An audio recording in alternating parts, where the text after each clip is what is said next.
Well, that was lunch dealt with. I think we may have eaten rather more than is good for a chap. So we're going to just have a little stroll and walk some of it off in this wonderful, wonderful town. We might start by going in there.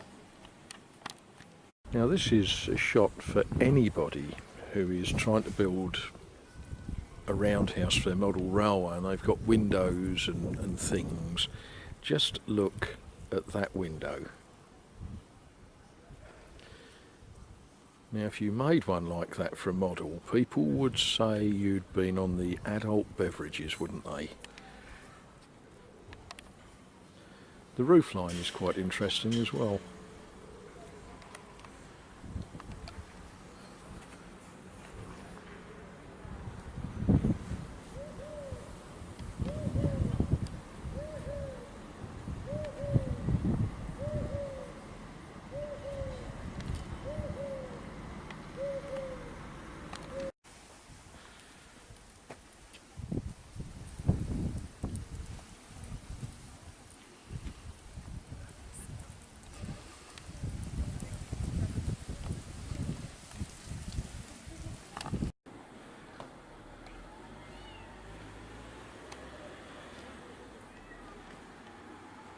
What everyone should have over their doorway, really, isn't it?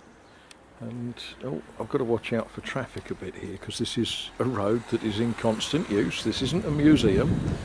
It's not a sort of closed town or anything silly like that. It's a living town that lives in this sort of building. So right, now the traffic's stopped. How do you fancy that little chap over your door? Oh. As we get out the way for the traffic. This is a fascinating place, well worth the trouble to come to.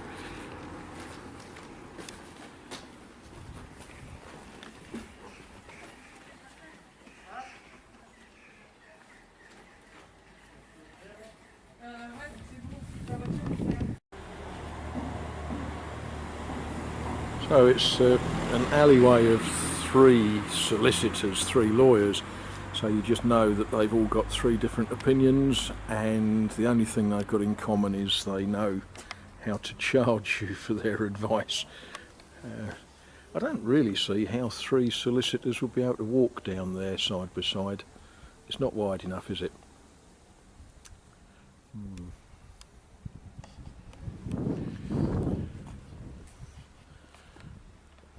This is really how to upset your camera and confuse it with its adjusting to the light. We've entered this cathedral. It is a cathedral, not just a church. And oh boy, it's quite a place, isn't it?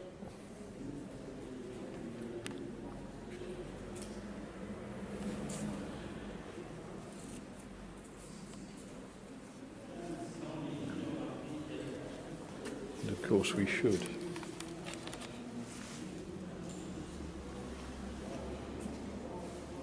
Remind ourselves of our christening as if we could forget it.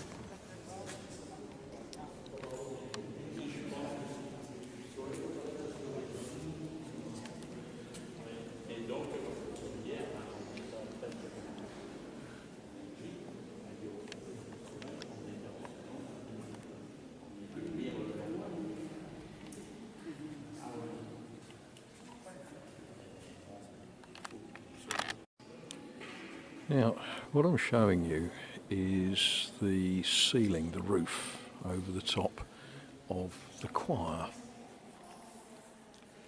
The sacred space with the high altar at the end and, you know, the Lord's table a little bit closer too.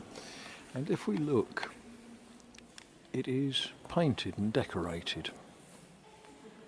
And I regret that my eyesight isn't good enough to tell you what those decorations and paintings are. And we are standing in the transept of the cathedral. It's a very interesting window there. It'll be a week or two before I build anything like that. So yeah, this is the transept, and on that side we have a very large cross crucifix. But as we turn round and face into the nave, the ceiling of the nave is not decorated. And this is actually quite a common thing in a major cathedral, that the area where the ordinary people sit doesn't get the decoration. It's reserved for the sacred space. There we are. There's some fantastic statues, and you know, I do say, if you like that sort of thing, I'm conscious that not all of you do.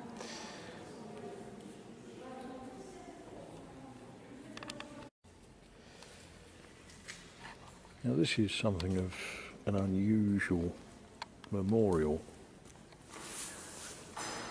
This is the tomb of Saint Eve. Now, I have to confess that I don't know anything about St Eve. When I get home I'll probably spend a bit of time and do some research, but today I've got to say, not a saint I know a thing about. And there's his tomb, which is actually fairly unusual, especially when you think of a saint who lived in the 1200s.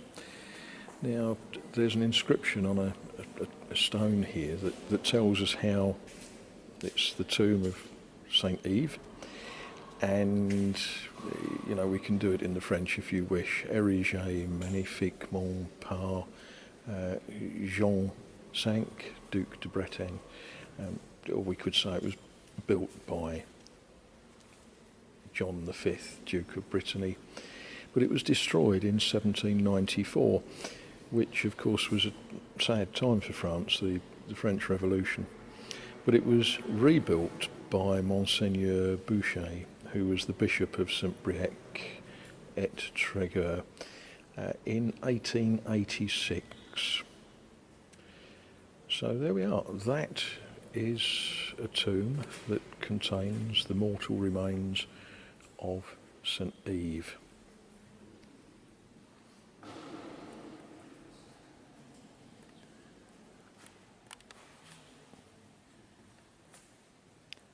It's quite a piece of work, isn't it? And this is why you have a Skoda, so that you can drive to places where you overlook the sea like that. Isn't that just wonderful? I'm sorry about the weather, I can't do anything about that, but that is quite a spectacular spot to look down upon, isn't it? Well, this is sort of a useful thing to have set just where we are. It tells us what it is that we're looking at.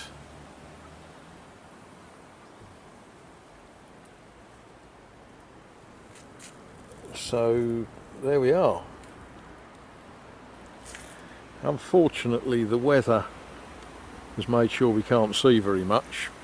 So for example, somewhere out there there's a light ship, and there's a lighthouse somewhere over there.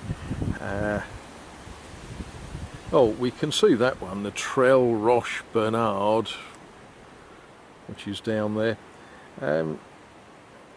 What a wonderful place.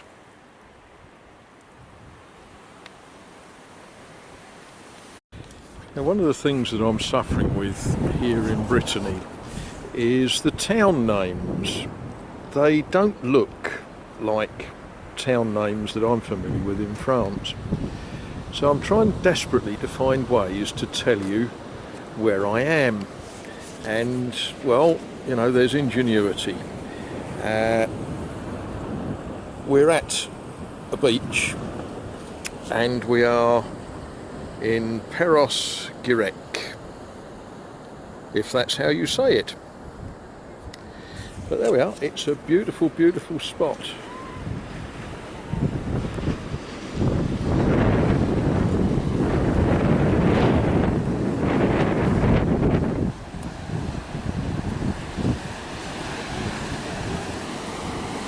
Surf's up, fellas.